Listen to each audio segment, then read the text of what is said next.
Hello everyone, welcome to VIP sir, जहां मिलते हैं आपको एग्जाम रिलेवेंट कंटेंट। आज एलआईसी एओ का मेंस एग्जाम था, तो आज मैं लेके आऊँ आप सभी के लिए यहाँ पे मेंस एग्जाम की एग्जैक्ट एनालिसिस। और यहाँ पे आपको पता चलेगा कि एग्जाम का लेवल कैसा था, कैसे क्वेश्चंस पूछे गए थे और डिफिकल्टी लेवल कैसा था। गुड अटेम्प्ट क्या हो सकते हैं, आपके पेपर के कट ऑफ कितने जा सकते हैं, इसका भी आपको यहाँ पे आइडिया मिल जाएगा। तो फटाफट से चैनल को सब्सक्राइब कर दे, वीडियो को लाइक कर दे, बढ़ते हैं आगे सीधा क्वेश्चन की तरफ। नॉट क्वेश्चन तो नहीं है आज, वो आज बढ़िया बोले क्वेश्चन की तरफ, तो बढ़ते हैं, जानेंगे हर एक सेक्शन के बारे में। तो पैटर्न कुछ आपका ऐसा था पेपर का, और सेम सीक्वेंस पेपर आया था, पहले रीजनिंग, फिर जीए, फिर डीए और फिर लास्ट में इंश्योरेंस अवेयरनेस, और उसके बाद फिर डिस्क्रिप्टिव पेपर जिसमें लेटर और ऐसे आपको लिखने थे। यही बताऊंगा मैं, लेटर और ऐसे। और ये पूरी एनालिसिस सिर्फ 4 से 5 मिनट की होगी, काफ़ी कम समय में मैं आपको पूरे पेपर का एक ओवरव्यू आपको दे दूंगा। तो सबसे बात करते हैं रीजनिंग की। रीजनिंग में पजल्स और मिसलेनियस क्वेश्चन पूछे गए थे। मिसलेनियस की बात करें तो यहाँ पे चाइनीज कोडिंग के क्वेश्चंस देखने को मिले थे, साइलो के क्वेश्चंस थे 3 क्वेश्चंस, इनपुट आउटपुट के 4-5 क्वेश्चंस थे, काफ़ी आसान, एकदम इजी, एकदम इजी। और अल्फ़ाबेट बेस्ड एक क्वेश्चन थे, 1 question only, single question. Data sufficiency question से 2-3 क्वेश्चन रहे होंगे, याद नहीं। और इसके बाद यहाँ बात करते हैं हम लोग सर्कुलर और सिटिंग अरेंजमेंट की। सिटिंग अरेंजमेंट पजल्स में आपके यहाँ पे सर्कुलर एक पजल आई जिसमें टोटल 8 लोग सिट कर रहे थे और सभी के सभी इनसाइड देख रहे थे, और यहाँ पे वेरिएबल्स दिए गए, इसमें आपको फ्रूट था वेरिएबल्स, और इसके 5 क्वेश्चन थे, काफ़ी आसान, डुएबल, बहुत आसान क्वेश्चन। इसके बाद सेकेंड जो आई थी day based box based type की थी, 7, इसमें इसके 5 क्वेश्चन थे, काफ़ी आसान, वेरी इजी। और थर्ड जो कि आपकी थी फ्लैट फ्लोर बेस्ड, जिसमें आपको पी क्यू फ्लैट दिया गया था, यहाँ पे वेरिएबल्स दिए गए थे, 4 फ्लैट थे, सॉरी 4 फ्लोर एंड 2 फ्लैट। इसके भी आपके 5 क्वेश्चन थे, एकदम बेहद आसान क्वेश्चन। आई थिंक इसमें रीजनिंग पेपर में 30 मिनट का समय था, और सॉरी 40 मिनट का समय था। जिसकी प्रैक्टिस सही है, नॉर्मल प्रैक्टिस भी है, वो यहाँ पे आराम से पूरे 30 क्वेश्चंस कर पाएंगे 30 मिनट में। 30 से 35 मिनट में आप पूरा पेपर यहाँ पे कंप्लीट कर देंगे। इसमें आपको आई थिंक ज़्यादा कुछ था ही नहीं, पेपर में कुछ था ही नहीं इसमें, ठीक है। तो काफ़ी आसान, तो मेरे हिसाब से जो आपका ये जो रीजनिंग सेक्शन था, और बाकी क्या कहते हैं, पेपर का लेवल था रीजनिंग का, वो बिल्कुल ईजी था। आप बताइएगा जरूर से नीचे कमेंट बॉक्स में लिख करके। नेक्स्ट बात करते हैं जनरल अवेयरनेस, जनरल नॉलेज की। इसमें मैक्सिमम क्वेश्चन जनवरी फरवरी से पूछे गए थे, कुछ क्वेश्चन दिसंबर मंथ के भी थे। और मैं सेपरेट वीडियो बनाऊंगा जिसमें बाकी जो भी क्वेश्चन पूछे गए 30 क्वेश्चन, वो सारे के सारे बता दूंगा आपको। जैसे इसमें क्वेश्चन पूछा गया था COP28 के बारे में पूछा गया था, कहाँ हेल्ड होने वाला है, और पैन कार्ड और आधार कार्ड का जो लिंक का जो डेडलाइन डेट है वो पूछा गया था। पासपोर्ट एक क्वेश्चन था, और और भी काफ़ी क्वेश्चंस थे, स्विफ्ट ऐसे कुछ था, क्वेश्चन था, याद नहीं आ रहा मुझे।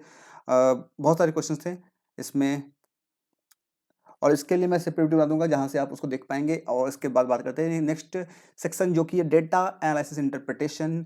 काफ़ी आसान, अगेन वेरी इजी सेक्शन, जिसमें 30 क्वेश्चन थे। सिंप्लीफिकेशन अप्रॉक्सीमेशन से 4-5 क्वेश्चन आए थे। और यहाँ बात करें अगर अर्थमेटिक सेक्शंस में, जहाँ पे वर्ड प्रॉब्लम के क्वेश्चन, प्रॉफिट लॉस और भी कुछ क्वेश्चन थे, यहाँ पे प्रॉफिट 2 क्वेश्चन थे। क्वांटिटी कंपेरिजन क्वेश्चन आए थे, डीएस के क्वेश्चन आए थे। और डीआई की बात करें, डीआई में एक 3 कैस्टेड डीआई आई थी, जो कि कुछ हद तक, कुछ बाकी डीआई से कुछ ठीक थी। यहाँ पे 3 सिटी दिए गए थे, डॉक्टर एंड नर्स, जिसमें 5 क्वेश्चन थे। और यहाँ पे सेकेंड डीआई जो थी, जिसमें जो कि इसमें हाँ एक टेबुलर और एक लाइन दिया गया था। टेबुलर में आपको रेशियो कुछ दिया गया था, और लाइन में आपको ग्राफ दिया गया था, जहाँ से आपको क्वेश्चंस करने थे। Very easy, no logical DI, कोई लॉजिकल नहीं। जैसा कि आप यहाँ पे देख पा रहे हैं कि पेपर का जो नाम रखा गया था इतने अच्छे से, डेटा एनालिसिस इंटरप्रिटेशन, कुछ नहीं, ये क्वांट था, कोई लॉजिकल कुछ नहीं, नथिंग, बहुत ईजी। इसके बाद सेकेंड थर्ड जो डीआई थी, इसमें सिंगल पाई चार्ट दिया गया था, इसमें मंथ बेस्ड था, जिसमें आपको एक नोट का नीचे पॉइंट दिया गया था, जहाँ पे आपको वेरिएबल के फॉर्म में एक्स मल्टीप्लाई के फॉर्म में से कुछ वैल्यू निकल के आ रहा था, ऑप्शन मतलब आपको वैल्यू निकल के आया था, जिसके डायरेक्ट क्वेश्चन दिए गए थे, ज़्यादा कुछ दिमाग लगाना था नहीं, आप आराम से कर पाएंगे। तो पूरा जो पेपर था डीआई और डीए जो भी बोलते हैं इसे, क्वांट, ईजी क्वांट, बहुत easy. Prelims level, SBI PO, IPS PO के प्रीलिम्स लेवल से भी आसान आप कह सकते हैं। इतना आसान पेपर था जो कि आप आराम से, इसमें भी शायद 40 मिनट थे ना, पता नहीं, 45 मिनट, जो कि आप आराम से 35 मिनट में उससे भी पहले कर पाएंगे आराम से, प्रैक्टिस अगर आपकी अच्छी है तो। बस यही था डेटा। इसके बाद next insurance awareness. Insurance awareness के क्वेश्चंस मैं से बोलूँगा easy to moderate, easy to moderate questions मिल जाएंगे, तो मैं यहाँ पे आपको बता दूंगा एक सेपरेट वीडियो में, जनरल अवेयरनेस और इंश्योरेंस अवेयरनेस क्वेश्चंस, ठीक है। तो उसका आप वेट कर लीजिएगा अगर चाहिएगा तो। अगर आपको चाहता है तो आप जरूर से कमेंट बताइए कि कमेंट और चाहिए अगर, तो मैं लेके आने की कोशिश करूँगा। ओके।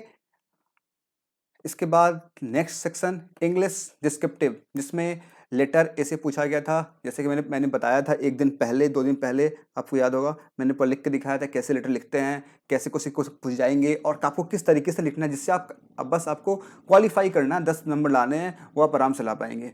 तो अगर आप देख के गए होंगे तो आराम से यहाँ लिख पाए होंगे। लेटर में उल्टा लिख दिया मैंने यहाँ पे, लेटर में यहाँ पे 150 वर्ड थे, और ऐसे में यहाँ पे हट जाओ मेरे भाई, 200 वर्ड के आपको ऐसे लिखना था, जिसमें ऐसे का टॉपिक आया था penetration of insurance in rural area, और भी 2 टॉपिक्स थे। लेटर में आपको एक टर्म इंश्योरेंस प्लान दिया गया था, इसका लिमिट जो था 60 लाख को चेंज करवाना था 1 करोड़ में, इसके लिए आपको लेटर लिखना था। दैट्स ऑल, यही था। ये भी आप आराम से, जिसमें बताया था अगर आप उस चीज़ों को फॉलो करेंगे तो बेसिकली आप आराम से एकदम ईजी वे में पूरे पेपर कर पाएंगे। तो अगर ओवरऑल पेपर की बात करें तो ये भी इजी था, कुछ खास था नहीं। ये आपके ऊपर डिपेंड करता है, आपका राइटिंग स्किल कैसा है उस पर डिपेंड करता है। आप ये भी यहाँ से आप आराम से कर पाएंगे, ठीक है। इसके बाद अगर हम नेक्स्ट बात करें तो ओवरऑल पेपर की, ओवरऑल पेपर जो था इसमें अगर देखा जाए तो रीजनिंग कॉर्ड में कुछ था ही नहीं, और जनरल अवेयरनेस इंश्योरेंस में ये डिपेंड करता है हर एक पर्सन के ऊपर कि वो कितना पढ़ के जा रहा है। हालांकि रिसेंट मंथ से पूछे गए थे क्वेश्चंस, तो अगर आप अच्छे से पढ़ के जा रहे हैं तो अच्छे अटेम्प्ट करके आए होंगे, और नहीं पढ़ के गए होंगे तो फिर हो सकता है आप यहाँ पे क्वेश्चन कम कर पाएंगे। इंश्योरेंस अवेयर्स में वही सेम चीज़ है, जितना आप पढ़ेंगे बहुत टफ क्वेश्चन नहीं था, नॉर्मल क्वेश्चंस ही थे। अगर आप अच्छे से पढ़े होंगे तो आंसर कर पाएंगे, नहीं पढ़े होंगे तो नहीं कर पाएंगे। ये 2 सेक्शन डिपेंड करता है हर पर्सन के ऊपर। बाकी क्वांट रीजनिंग सभी लोग अच्छे से पढ़ते ही हैं। और यहाँ पे दिक्कत क्या है ना कि अगर यहाँ पे क्वालिफाइंग मार्क्स देखें तो इंश्योरेंस अवेयरनेस में आपको यहाँ पे 30 नंबर लाने हैं, और जीए में 30 नंबर आउट ऑफ 60। तो यहाँ पे हो सकता है कि अगर जो लोग नहीं पढ़े होंगे उनका यहाँ पे सेक्शन यहाँ पे रह सकता है। वैसे ओवरऑल पेपर में कुछ था नहीं, बस यही था। कंप्यूटर एनालिसिस, आई थिंक आपको पसंद आया होगा, वीडियो समझ में आया होगा। और आप भी बताइएगा अपने फीडबैक, अपना जो भी आपका अटेम्प्ट रहा है, आपने कितने अटेम्प्ट किए और पेपर आपको कैसा लगा। कुछ क्वेश्चंस याद हैं तो भी आप बता सकते हैं। मैं अगर चाहिए आपको जीए और आंसर से क्वेश्चन तो भी कमेंट में बताइए, मैं लाने की कोशिश करूँगा। ऑलराइट, मिलते हैं फिर नेक्स्ट वीडियो में। वीडियो को लाइक कीजिए, सब्सक्राइब कीजिएगा, शेयर कीजिएगा। Thank you.